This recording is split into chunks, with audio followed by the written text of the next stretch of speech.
অনেকেই কিন্তু রোজা রাখছে। আমি কুমিল্লা থেকে এসেছি বন্ধু, আমার আশেপাশে অসংখ্য মানুষ রোজা রেখেছে।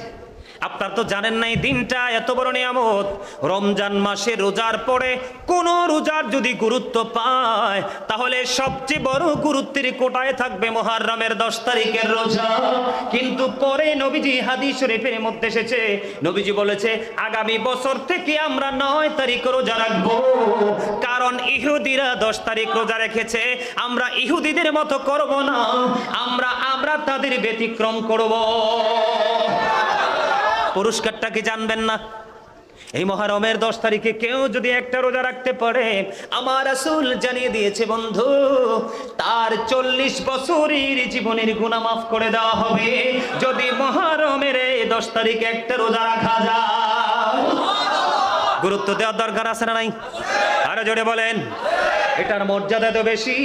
যদি আপনার এলাকায় কোনো গরিব মানুষ আছে, এই অসহায় মানুষ আছে, এতিম অনাথ আছে না নাই?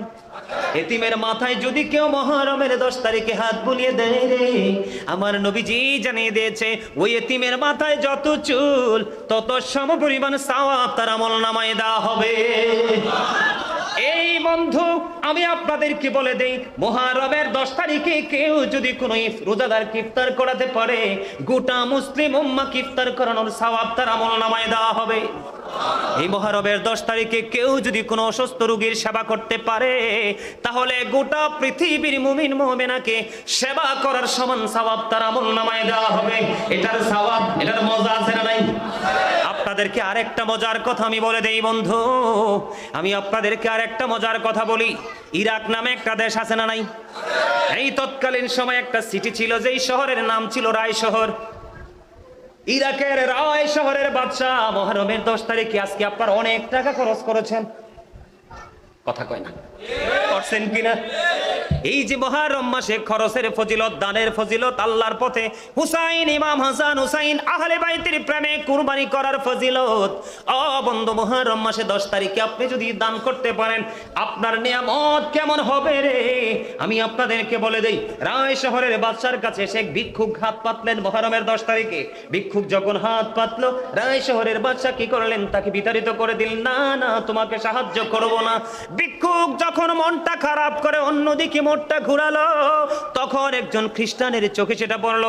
খ্রিস্টান ইশারা দিল তুমি আমার কাছে আসো। খ্রিস্টান যখন ইশারা দিল তার কাছে বন্ধু গেলেন, যাওয়ার পরে ওই খ্রিস্টানে ভিক্ষুককে সাহায্য করলো। সাহায্য করার পরে ভিক্ষুকও খুশি হয়ে গেল, খ্রিস্টানও খুশি হয়ে গেল। খুশি হয়ে যাওয়ার পরে দিনটা ফুরিয়ে গেল। রাত্র যখন গভীর হলো, ওই রায় শহরের বাদশা তিনি স্বপ্নে দেখতেছে তিনি মনোমুগ্ধকর এক বালাখানার সামনে তিনি দাঁড়িয়ে আছে। সুবহানাল্লাহ বলেন না? কিন্তু দুঃখজনক হলেও সত্য, এটা ছিল ওনার নসিবে লেখা। কিন্তু কে জানি ওনাকে ডেকে ডেকে বলছে, আহারে রায় শহরের বাদশা, এই পুরস্কার তো তোমার নসিবে ছিল, এখন এটা অন্য কেড়ে নিয়ে গেছে, এটা তোমার কাছ থেকে হাতছাড়া হয়ে গেছে। এটা তিনি স্বপ্ন যোগে দেখতে পাইলেন। কি স্বপ্ন যোগে দেখতে পাইলেন? দেখার পরে তিনি বুঝতে পারলেন। বোঝার পরে বন্ধু সকাল যখন হলো দাদাভাই, এবার কি করলেন? ওই রায় শহরের বাদশা 1 লক্ষ দিরহাম নিয়ে বন্ধু খ্রিস্টানের বাড়ি চলে গেল। খ্রিস্টানের বাড়ি গিয়ে খ্রিস্টানকে ডেকে ডেকে বলল, আমি তোমাকে 1 লক্ষ দিরহাম দিব। কত? আমি তোমাকে 1 লক্ষ দিরহাম দিব। গতকালকে দানের বিনিময়ে যে পুরস্কার পেয়েছো, ওই পুরস্কারটা তুমি 1 লক্ষ দিরহামের বিনিময়ে তুমি আমার কাছে বিক্রি করে দাও। এবার খ্রিস্টান একটা ডাক দিয়ে বললেন, রে রায় শহরের বাদশা, তুমি মনে করেছো তুমি চালাক, তুমি কালকে যে স্বপ্ন দেখেছো, এই স্বপ্ন আমি খ্রিস্টানও দেখেছি। আমি তোমাকে বলে দিতে চাই, 1 লক্ষ দিরহামের বিনিময় ওই জান্নাত তো থাক দূরের কথা, একটা চৌকাঠও আমি তোমার কাছে বিক্রি করব না।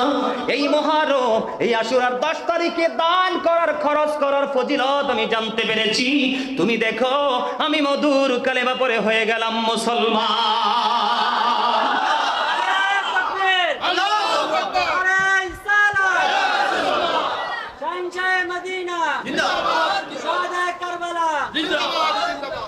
আরো আগে স্লোগান দেওয়া দরকার ছিল, তোমরা তো ঘুমাই রেছো।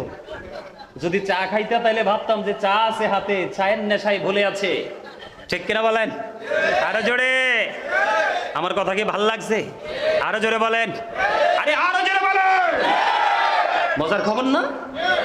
কি মনে করলেন আপনারা? এই আশুরার ফজিলত দেখে একজন বিধর্মী হয়ে গেল মুসলমান। এই জন্য আমি সব সময় বুকে হাত দিয়ে বলি, I am very successful person, কারণ আমি আখির নবীর উম্মত হয়েছি।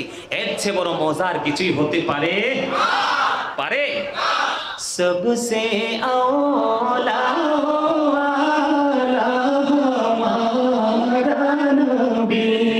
सबसे माला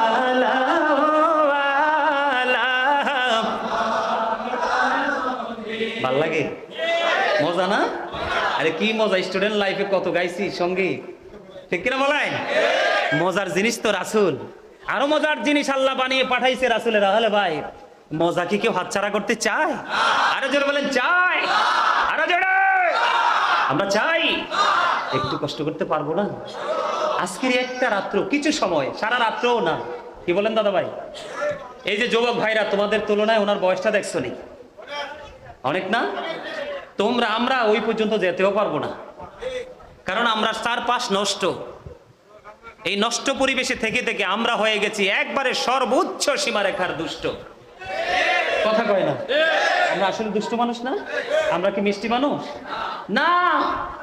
যদি মিষ্টি মানুষ হতাম, আজকে হারুন ভাই আবার আম কিনে দিছে, খাইতে যাইয়া দেখে আমার বাচ্চারা পোকা। আম কামড় দিয়ে আমি খাইলাম 100% ধোকা। বুঝেন নাই?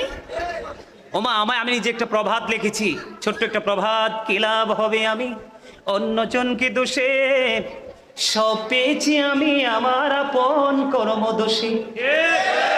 আমি কাকে দোষ দিব? সূরা ইউনূসের 44 নম্বর আয়াতে বলেছে, ইন্নাল্লাহা লা ইয়াজলিমুন নাসা শাইয়্যা ওয়ালাকিন্নান নাসা আনফুসাহুম ইয়াজলিমুন। আল্লাহ আল্লাহর দাসের উপর, বান্দার উপর জুলুম করে না, বান্দা নিজেই নিজের উপর জুলুম অত্যাচার করে। আজকে আমরা সেই কাতারে চলে গেছি। সেখান থেকে ফিরে আসার জন্য হুসাইনি আদর্শ আমাদের প্রয়োজন আছে না নাই? কারবালায় ফিরে যাওয়ার দরকার আছে না নাই? কারবালাকে ফিরে দেখার সব দরকার আছে না নাই? আছে, ঠিক না? ঠিক। দেখেন, একজন খ্রিস্টান মুসলমান হয়ে গেল, আর আমরা মুসলমান হয়ে অনেকে এখনো হয়ে আছি পথচারী। এটা কি আমাদের দুর্ভাগ্য না? আমাদের কি বদকিসমত না? আর জোরে বলেন। বন্ধু, শুহাদায়ে কারবালার ফজিলত নিয়ে 1 ঘন্টা, 1.5 ঘন্টা, 2 ঘন্টায় 3 ঘন্টা আলোচনা শেষ করা যায় না, কারণ এটা বিভিন্ন দিকে হাঁটলে বন্ধু শুধুই তথ্য আর তথ্য খুঁজে পাওয়া যায়। বলতেছিলাম বন্ধু, একটুখানি বোঝানোর জন্য ফজিলতটা বর্ণনা করলাম। আমি আপনাদেরকে আরেকটা বলি, হারুন ভাইয়ের আরেকটা মাহফিল এসেছিলাম 2 বছর আগে। ওই মাহফিলেও আমি বলেছিলাম, আমার স্পষ্ট মনে আছে, কেউ যদি প্রাণের নবীকে ভালোবেসে প্রতিদিন মাত্র 1000 বার দরুদ পড়তে পারে, দাইলামি শরীফের মধ্যে এসেছে হাদিস খান, হাদিসের রাবি হলেন হযরতে আনাস রাদিয়াল্লাহু তাআলা আনহু। আমার নবী বলেছে, প্রতিদিন যদি নবীকে ভালোবেসে দরুদ পড়তে পারো মাত্র 1000 বার, তুমি জান্নাত না দেখা পর্যন্ত তোমার মরণ হবে না।